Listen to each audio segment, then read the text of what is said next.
بہرحال یہ کیسی تجزیہ یہ کرنا ہے کہ جو لوگ اس وقت ایمان لائے ان میں اگر اکثریت نہیں تو بہرحال بہت بڑی تعداد ایسے لوگوں کی تھی کہ جنہوں نے صرف جان بچانے کے لیے وہ جو ہے وہ اپنا ایمان لانا جو ہے اور اسلام میں داخل ہونا قبول کیا، ورنہ حقیقت میں وہ اسلام میں تھا۔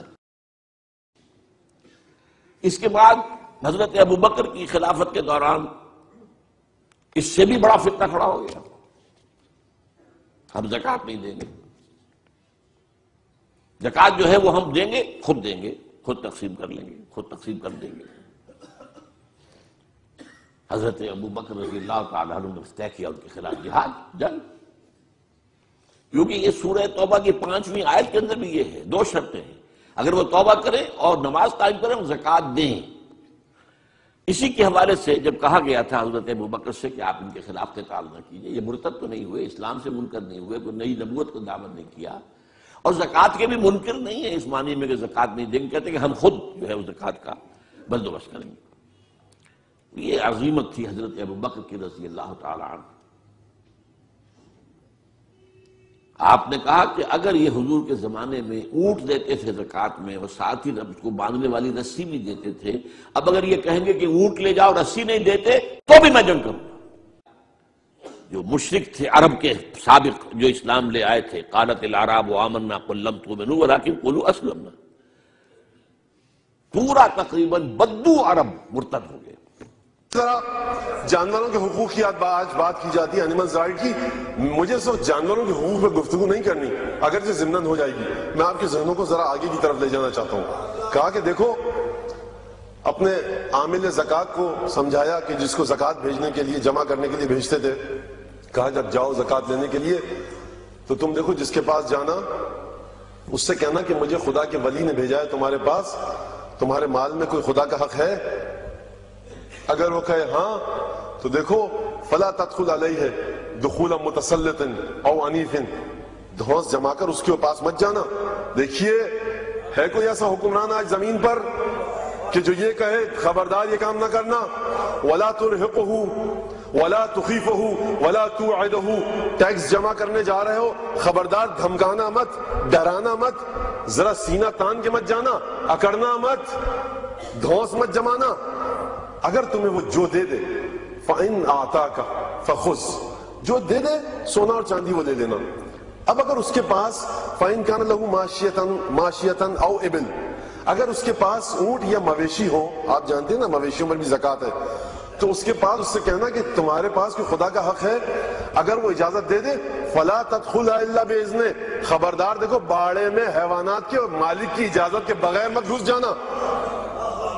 اور دیکھو جب جانوروں کے بیچ میں جانا نا فَلَا تُفَزِّعَنَّهَا وَلَا تُنَفِّرَنَّهَا، دیکھو جانوروں میں اس انداز سے مت گھسنا، اس انداز سے باڑے میں داخل نہ ہونا، اس طبل میں اس انداز سے مت جانا کہ ایک دفعہ جانور پریشان ہو جائے۔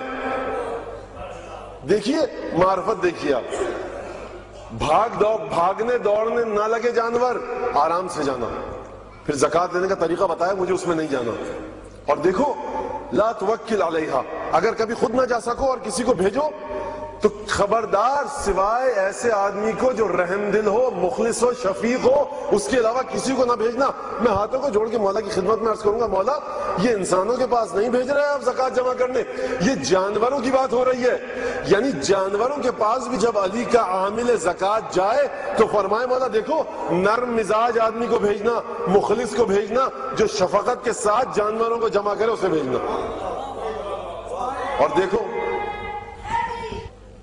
جب اپنے عامل سے کہنا وہ جمع کر لے تو کہنا کہ ان لا اللہ اکبر، خدا کی قسم عجیب جملہ ہے، ان لا یفصل بین ناقۃ و فصیلها، اور خبردار اونٹنی اور اس کے بچے کے درمیان جدائی نہ ڈالنا، ولا یمسر بلبنها فیضر ذلک بولیدها، اور جب تمہارا عامل زکوٰۃ اونٹنی کو، گائے کو، بکری کو لے کر آئے اور اس کے ساتھ اس کا بچہ ہو اور راستے میں ضرورت پڑے دودھ دوہنے کی تو خبردار اتنا دودھ نہ نکال لینا جانور میں سے کہ اس کا بچہ جو اونٹنی کا ساتھ ہے اس کے لیے کچھ نہ بچے۔ وَلْيُورِدْ عَلَيْهَا مَا تَمُرُّ مِنَ الْغُدُرِ، اور خبردار جب لانا نا جانوروں کو تو اس راستے سے لانا کہ جہاں پر بہت زیادہ تالاب ہو۔ سرزمین عرب ہے نا، ریگستان ہے، بنجر چٹیل میدان ہے، گرمی ہے، خبردار لانا تو اس راستے سے لانا کہ جہاں پر بہت تالاب ہو، تالابوں کے پاس سے گزارنا. وَلَا يُجَهِّدَنَّهَا رُكُوبًا، اور دیکھو خبردار اگر بیٹھ کے آنا تو دوڑاتے ہوئے مت لانا، اس کو آرام سے آنا، آرام. وَلَا يَعْدِلْ بِهَا، وَلَا يَعْدِلْ بِهَا، دیکھو گھوم مت جانا. وَلَا تَعْدِلْ بِهَا کیا مطلب؟ اس راستے سے مت ہٹ جانا. کس راستے سے؟ وَلَا تَعْدِلْ بِهَا عَن نَبْضِ الطَّرِيقِ إِلَى جَوَادِ الْأَرْضِ، وَلَا تَعْدِلْ بِهَا عَن نَبْضِ الْأَرْضِ إِلَى جَوَادِ الطَّرِيقِ. دیکھو سرسبز راستے کو اختیار کرنا، چٹیل میدانوں میں سے گزر کر جانوروں کو نہ لانا. اور جب گھاس پھوس دکھے نا، کوئی جڑی بوٹی دکھے، کوئی گھاس دکھے، پودے دکھے، نخلستان دکھے، تو وہاں پر چھوڑ دینا کہ جانور چر لے اپنی مرضی سے. 1400 سال پہلے مکے کے بدوؤں کے درمیان پیدا ہونے والے کو کس نے سکھایا یہ؟ اچھا یہ جانوروں کے بارے میں گفتگو کی. اب آئیے ذرا وہ شخص جو جانوروں کے بارے میں، بھائی علی مکے میں پیدا ہوئے، مدینے میں رہے، دیہات کا ماحول تھا، جانوروں کے ساتھ واقفیت تھی، آگاہی تھی، جانور چرانے کے سب تمام مسائل پتہ تھے تو آ گیا تھا. اچھا آپ دیکھیے جابر ابن عبداللہ انصاری سے کیا کہا، یا جابر قوام الدنیا باربعۃ، جابر یاد رکھنا سماج کا نظام 4 چیزوں پر استوار ہے. وہاں جانوروں کے بارے میں گفتگو کی، اب یہاں فرما رہے ہیں کہ دیکھو سماج کا نظام 4 چیزوں پر استوار ہے. بھائی مولا علی مجھے بتائیے آپ نے یہ پی ایچ ڈی کی ڈگری کہاں سے لی؟ یہ اقتصاد کہاں پڑھی؟ یہ سماجیات کہاں پڑھی؟ یہ سوشیولوجی کہاں پڑھی؟ بھائی کہاں پڑھی کہ اتنے دعوے سے آپ فرما رہے ہیں مولا کائنات کہ دیکھو قوام الدنیا علی 4 4 چیزوں پر سماج کا نظام استوار ہے. سب سے پہلے جو شروع کیا تو بتا رہا ہے جملہ کہ علی ابن ابی طالب کی زبان سے نکل رہا ہے، شروع کیا جب اس جملے کو تو علم کی بات کی. دیکھو سب سے پہلی چیز عالم لا یستنکف ان یعلم، ایسا عالم ہو، ایسا استاد ہو، ایسا سکھانے والا ہو، مستعمل علمہ، عالم مستعمل علمہ، ایسا عالم ہو معاشرے میں جو اپنے علم کو استعمال کرے.